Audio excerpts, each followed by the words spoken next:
অনেকবার, একবার নয়, দুইবার নয়, অনেকবার সাহাদ সাহেবকে বোঝানো হয়েছে। সে নবী বিদ্বেষী বক্তব্য দিয়েছে, কুরআন বিরোধী বক্তব্য দিয়েছে, উলামা বিদ্বেষী বক্তব্য দিয়েছে। আমরা বারবার বলেছি আপনি আপনার বক্তব্যকে প্রত্যাহার করুন। সে তার বক্তব্যকে প্রত্যাহার করেছে এক দুইবার, কিন্তু বারংবার সে তার ভুলের উপর অটল রয়েছে। আমরা গোপন সূত্রে জানতে পেরেছি সে সাহাদ সাহেব বারবার এই সমস্ত ভুল ভ্রান্তি ফতোয়া দিয়ে একটা এজেন্টকে বাস্তবায়ন করতে চাচ্ছে।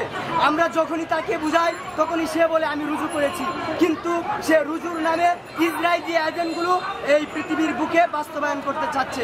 এই জন্য যেহেতু সে কুরআন এবং হাদিস এবং উলামা বিদ্বেষী বক্তব্য দিয়েছে, আমরা তাকে এই জন্য বয়কট করেছি।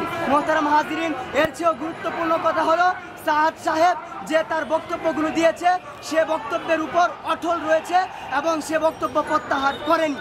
তাই আমরা এবং আসলে বিক্ষোভ সমাবেশ থেকে আপনাদের কি দাবিগুলো কি? আমাদের বিক্ষোভ সমাবেশে একটাই দাবি, গত 2 দিন পূর্বে রাত 3টা বাজে যে টঙ্গী ইজতেমার মাঠে আমার ঘুমন্ত ভাইয়েরা, ঘুমন্ত তাবলিগের সাথী ভাইদের উপর যেভাবে অস্ত্র শস্ত্র দিয়ে, যেভাবে দাও বটি দিয়ে আক্রমণ করা হয়েছে, এটা সত্যিই আফসোস এবং পরিতাপের বিষয়। যেহেতু তারা তাবলিগের নামে সন্ত্রাস এবং হত্যাযজ্ঞ চালিয়েছে, সুতরাং তাদেরকে অনতিবিলম্বে গ্রেফতার করতে হবে এবং ফাঁসির কাস্টে ঝুলাতে হবে। এটাই আমাদের মূল দাবি। অনেকে বলছিলেন যে আসলে এই ছাদপন্থী যারা, তারা আসলে বিগত পতিত সরকারের কোন এজেন্ডা বাস্তবায়ন করছে, আপনারা কি এরকম ধারণা পাওয়া যাচ্ছে? কারণ তাবলিগের আমাদের বাংলাদেশের সাদ গ্রুপের মূল হচ্ছে ইঞ্জিনিয়ার ওয়াসিফ, তার ছেলে উসামা এবং মুআজ বিন নূর। এই সমস্ত খুনিরা প্রকাশ্যে আওয়ামী লীগ এবং ছাত্রলীগের সাথে প্রকাশ্যভাবে জড়িত এবং ইতিপূর্বেও জড়িত ছিল, যেটা নেটের মাধ্যমে জানতে পারি। সুতরাং তারা যেহেতু ছাত্রলীগের সাথে কোনো না কোনোভাবে অথবা আওয়ামী লীগের সাথে কোনো না কোনোভাবে জড়িত, সুতরাং আমরা এর থেকে ধারণা করতে পারি, বুঝতে পারি তারা এদেশে আবারও স্বৈরাচারের এজেন্ট বাস্তবায়ন করতে চাচ্ছে, অথবা স্বৈরাচার তাদের মাধ্যমে আবারও এই বাংলার জমিনকে অশান্ত করতে চাচ্ছে।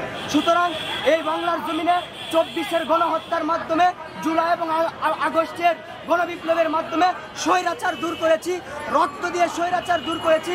আবার যদি সাদিয়ানিদের নামে এই বাংলার জমিনে স্বৈরাচার আত্মপ্রকাশ করতে চায়, তাহলে আবারও আমরা 24-এর সেই গণবিপ্লব হয়ে তাদেরকে আবারও রুখে দিব। বিশেষত যারা টঙ্গী ইজতেমার ময়দানে হামলা করেছে এবং আমাদের ভাইদেরকে শহীদ করেছে, তাদেরকে এ বাংলার জমিনে অনতিবিলম্বে গ্রেফতার করতে হবে, প্রকাশ্যে ফাঁসি দিতে হবে। আপনি কোথায় থেকে এই সমাবেশে যোগ দিয়েছেন আজকে? আসলে আমরা এসেছি মিরপুর 12 মুসলিম বাজার থেকে। বিশেষ করে এটা তাওহিদি জনতা তথা যারা হকপন্থী উলামায়ে কেরামের সাথে আছে, সকলের এই সমাবেশ, এই সকলের এই আহ্বানে সাড়া দেওয়ার জন্য, সকলের এই আহ্বানে ডাকে সাড়া দিয়ে আমরা এখানে এসেছি। ধন্যবাদ।